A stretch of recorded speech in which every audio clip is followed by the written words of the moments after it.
rock, a curious phenomenon to some, a revolting one to others. But like it or not, punk rock is branching out through the suburbs of Southern California.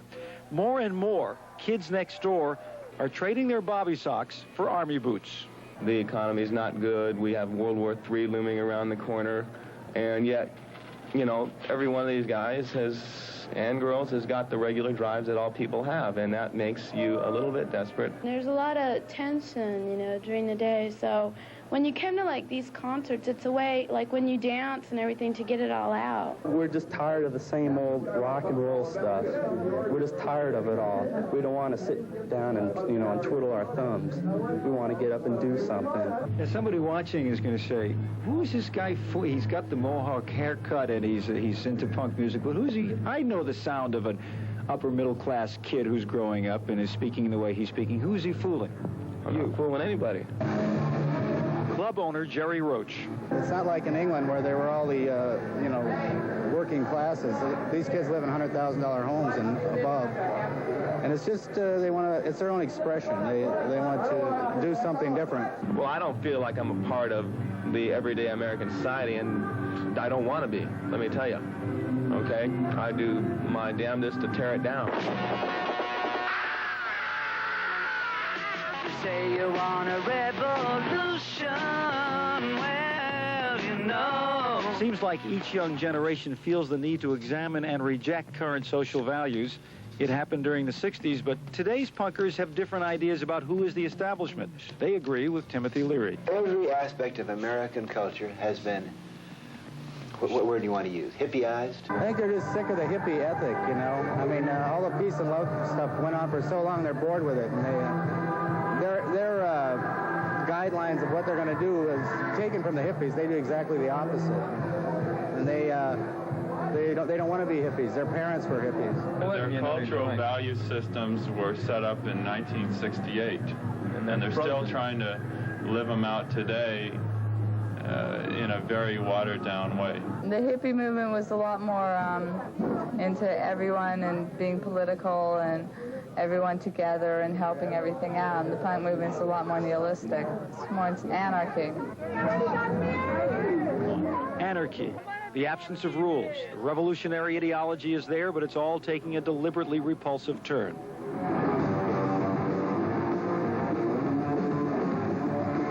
Only one guy got trashed tonight. Trashed? What's trashed? Beaten up. Like I'm trying to say it with that. Beaten up and just beaten to a pulp. Last night there was loads of people that did. Tonight only one person did, and he started it.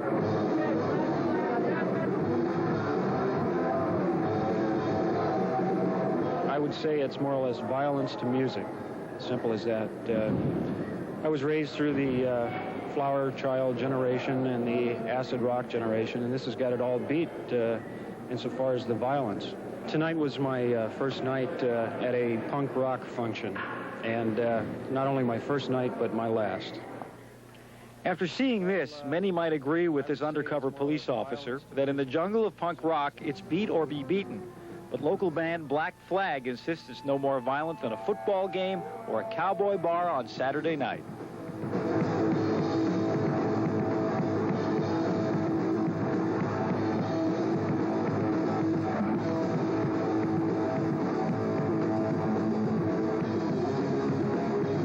You get a big mass of people, and they all dance real close and run into each other and swinging their arms around and pounding off each other and bouncing off each other, and it's violent, but it's not malicious.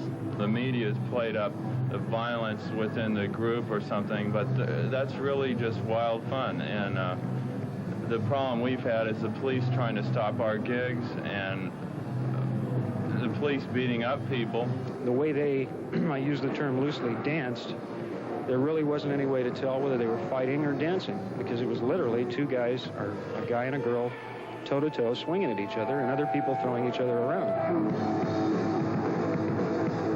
We do hate the police, but it's the way they treat us. They try to control what we do. Come on, what's the purpose of this downstairs? These guys aren't going to kill each other. They're all friends. I mean, you tell me. 99% of all real problems that happen or because of police officers come in and beat up the kids. To consider us brutal and to turn around and watch what they do, I question it. We're called many times into a location where there's a disturbance, where a peaceful rally or dance or whatever has gotten out of hand, and we have to go in and move the people out. Hopefully as peacefully as possible, but sometimes we have to resort to necessary force. This East Los Angeles date was the first Black Flag concert that the police didn't close down, so the promoter called it a success in spite of hundreds of dollars of damage.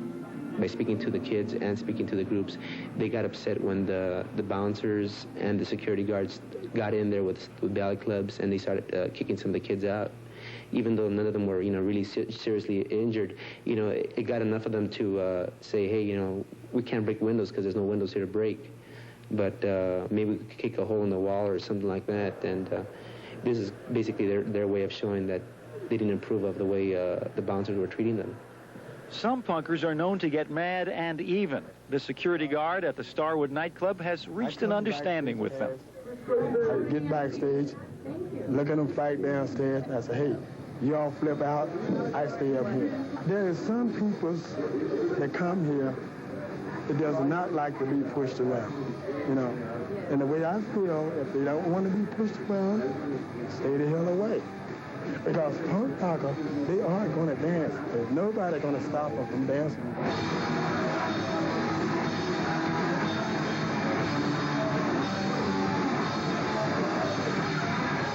Bands like Black Flag sometimes use their own bouncers, but outside control is kept at a minimum.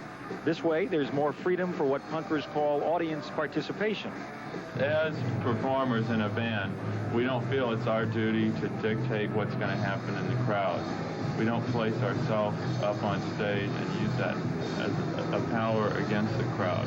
Yeah, we might as well join the police department if we wanted to do that. We try to create a situation in which people can get wild and have fun and cut loose.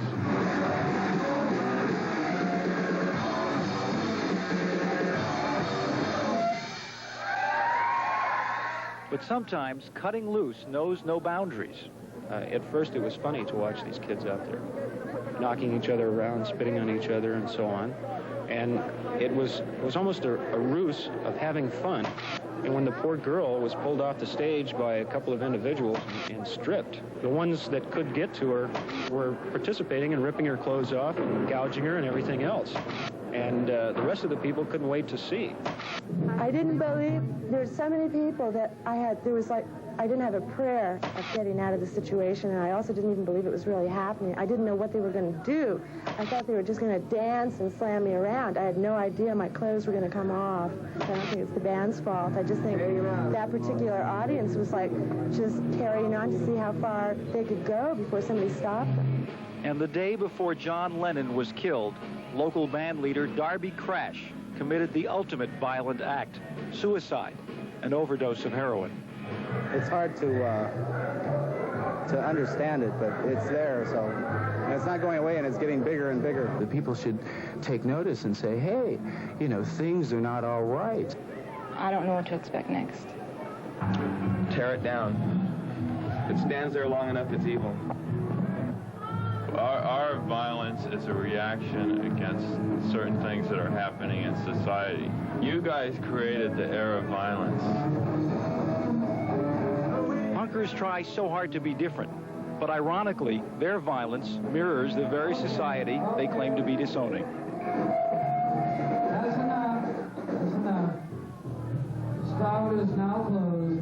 All I can say is that tonight we knew where the kids were. I'd really like to know where the parents were. They should have seen this.